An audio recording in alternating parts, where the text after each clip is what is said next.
Hello, sixth graders. Today we're going to be working on measures of central tendency, which is also called mean. It is more like an average. So you should have this in front of you. It says Chapter 14, Measures of Central Tendency. And it looks like this. And here we go. Chapter 14, Measures of Central Tendency. How do blue jean companies know what customers will buy? When blue jeans are manufactured, the quantity needed for each size depends on what retailers have ordered. It does not make economic sense to manufacture an equal number of jeans in all men's sizes from 24 inches to 44 inches. By finding a value around which most orders cluster, the production can be tailored to meet the demand. This helps reduce waste in the manufacturing process. In statistics, finding a value for a typical order is called finding a measure of central tendency. Learning how to find the various measures of central tendency is an important part of any production process, from art prints to xylophones. Next page, next page. Okay, so this is recall prior knowledge. Let's see what you guys remember from last year. Dividing decimals by a whole number. Find the value of 29.1 divided by 6. I have it written out right here. 29 ones divided by 6 equals 4 ones, remainder 5 ones. Regroup the remainder 5 ones. 5 ones equals 50 tenths. Add the tenths. 50 tenths plus 1 tenth equals 51 tenths. And 51 tenths divided by 6 equals 8 tenths. Remainder 3 tenths. Regroup the remainder 3 tenths. 3 tenths equals 30 hundredths. 30 hundredths divided by 6 equals 5 hundredths. The value of 29.1 divided by 6 is 4.85. Okay, so let's try one of these. I want you guys to pause the video and come back when you're done with these two. All right, here we go. Hopefully you did what you were supposed to do. So I'm going to work on number 1, 16.5 divided by 2. So I'm just going to put in number 1 right here. And I know that 2 goes into 16 8 times. 8 times 2 is 16. I subtract. I'm going to go ahead and put my decimal there, and that is 0. I bring down the 5. 2 will go into 5 2 times, and 2 times 2 is 4. Subtract, and I have 1 left. I'm going to bring down another 0, and 2 will go into 10 5 times. So I should have 8.25. How'd you do? All right, number 2, 48.09 divided by 7.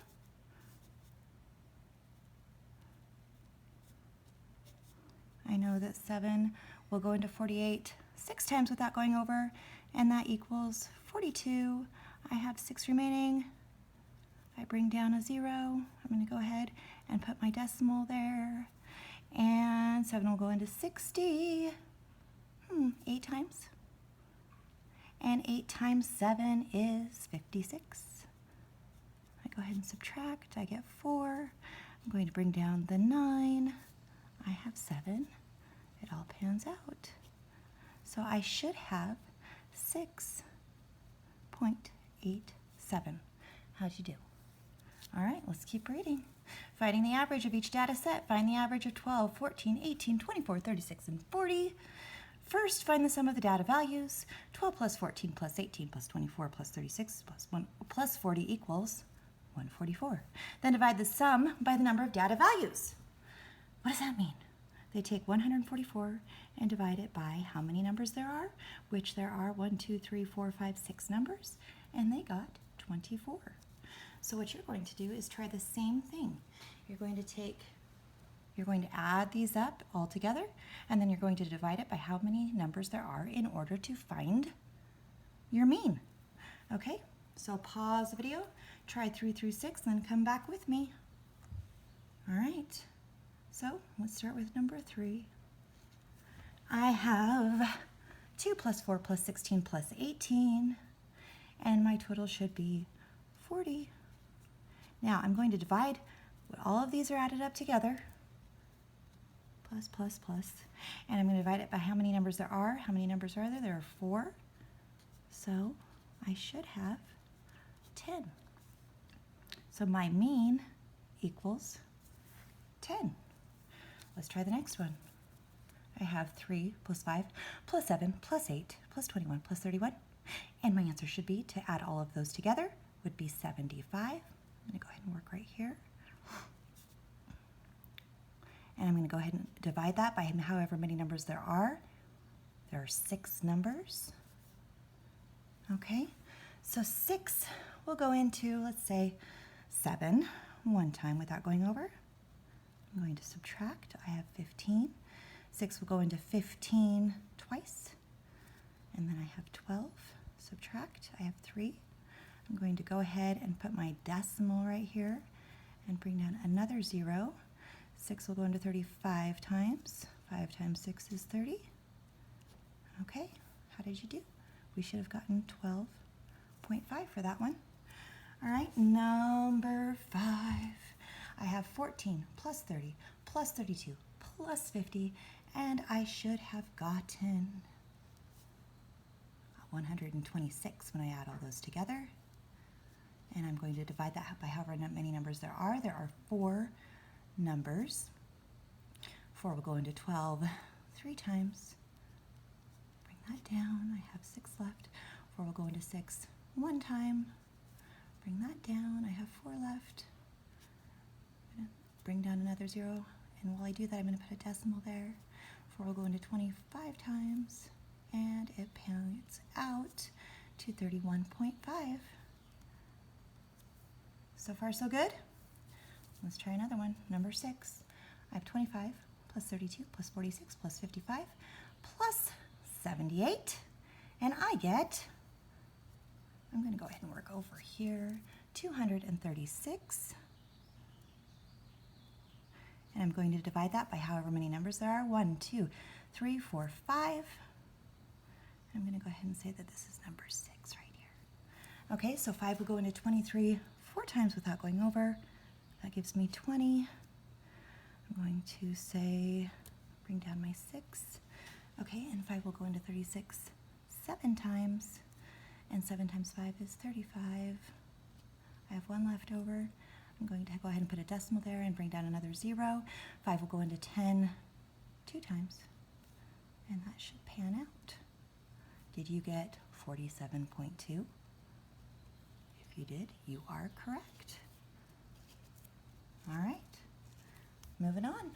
Next page, next page. 14.1, mean. Lesson objectives. Find the mean of a set of data. Use the mean of a set of data to solve problems. Understand the concept of mean. Finding the mean of a set of data is one way to summarize all the values in a data set with a single number. To find the mean of a set of items, find the sum of all the items, just like we were doing on the last page, and then divide the sum by the number of items. Same thing. They just try to make it sound a little confusing, but don't let it. So mean equals sum of a set of items over however many there are. For example, Aaron has the following 3 mathematics test scores. Okay, on one test, on his first test, he scored a 65. On his second test, he scored a 74. And on his third test, he scored an 80. One way to describe the set of test scores is to find the average or mean of 3 test scores. So we have the mean score for the 3 tests. So what they need to do is total score of the 3 tests, which would be 65 plus 74 plus 80, and divide it by however many tests there were. There were 1, 2, 3 tests. So 219 divided by 3 equals a 73. So Aaron's mean score for the 3 tests is 73. Math note, another word for average is mean. Next page, next page. Okay, here we go, guided practice. I want you guys to try these and see how you do. Go ahead and pause the video. Okay, hopefully you did.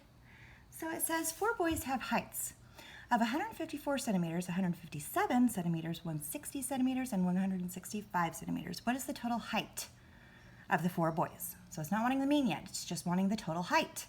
So we need to pull these numbers down. We have 154 plus 157 plus 160 plus 165. So So after adding all of those together, you should have gotten 636. The total height of the 4 boys is 636 centimeters. Okay, so now we know the total height. Now we can find the mean. What is the mean height of the 4 boys? So we need the total height, which is 636, and we need to divide that by the number of boys. How many boys were there? 1, 2, 3, 4. There were 4, right? Okay. All right, so we're going to go ahead and divide this. 4 will go into 6 one time, and that is 4. We subtract, we get 2, bring the 3 down. 4 will go into 23 5 times. 5 times 4 is 20. Subtract, we have a 3. We're going to bring the 6 down, and 4 will go into 36 9 times, and 9 times 4 is 36, and it all pans out. So our mean should be 159 centimeters. So what did we do here? We took 636 and we divided it by 4, and we got 159, which would be our mean. Complete, use the data in the table. The table shows the temperature at noon from Monday to Friday in one city. Okay, so on Monday, it was 52 degrees, Tuesday 51, Wednesday 49, Thursday 48, and Friday 54 degrees Fahrenheit. Number 3, what was the mean temperature at noon from Monday to Friday? Okay, so we have our mean temperature, which is going to be the total number, which is 52. I'm going to go ahead and write this over here. 52 plus 51 plus 49 plus 48 plus 54, and that should equal 254. Okay, now, so those are all those numbers right there. What are we going to divide it by? How many days were there? 1, 2, 3, 4, 5. So 254 divided by 5.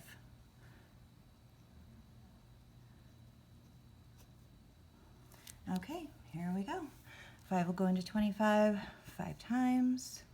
I have 25, that gives me 0. 5 will go into 0 0 times.